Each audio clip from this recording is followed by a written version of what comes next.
Alright, so today, as requested by you guys, we are diving in behind the sound and the mic setup and just the kind of idea behind this kit I've got going on right now. So there's a lot to talk about in terms of recording and mixing and all of this. So I won't be able to cover everything in this short video, but I want to at least walk you guys through kind of the thought process and the decisions I made with the mic setup and everything, and just the sounds I was going for here.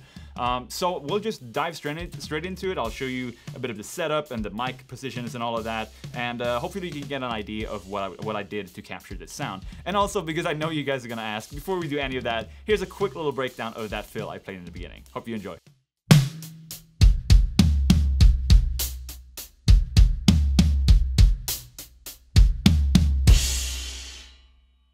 So the idea behind this setup was to have a really minimalistic kit with a really low tuned snare drum. So I wanted something really fat and punchy, and this kind of setup you could just really lay into some simple grooves on and have it feel really, really good. That was the sound I was going for with this kit. So for cymbals, we have a 24-inch Meinl Cymbals Big Apple Dark Ride and a pair of Meinl 16-inch Cymbals Extra Dry Medium Thin Hi-Hats. I love these two cymbals in combination, especially for this kind of sound.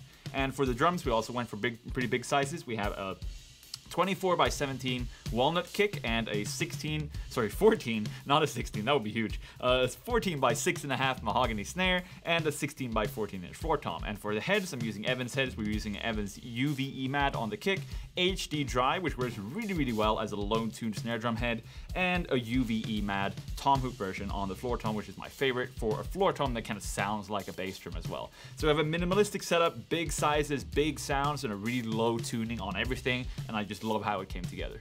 Now for the mic setup, I went with 9 mics here, and you absolutely do not need to use that many. You can probably get a good sound with a minimalistic setup like this with 2 or 3 mics, but since I have all the mics laying around, I figured I would use them and do a bit of experimentation as well. So if you want to know what the exact mics are, just go to my website, sirosvaziri.com/gear. Everything is listed there in detail. I won't mention all the specs now, just to keep the video a bit shorter. So the idea behind the setup was to have a mono overhead, so everything was going to be in mono, and then I have close mics on every drum as well as a microphone out in the hallway for some natural reverb. So the mono overhead also doubles kind of like a ride cymbal mic, and then I have a top and bottom mic on the snare, a kick mic and a sub kick mic, a hi-hat mic, and a top and bottom snare on the floor tom, which is the first time I actually mic'd one of my toms top and bottom, and it worked out really well. So the idea behind like having double mics on each drum like that is to really be able to dial in the balance between like punch and sustain and everything. So this gives me a really controllable drum sound that lets me get the exact kind of sound that I'm looking for.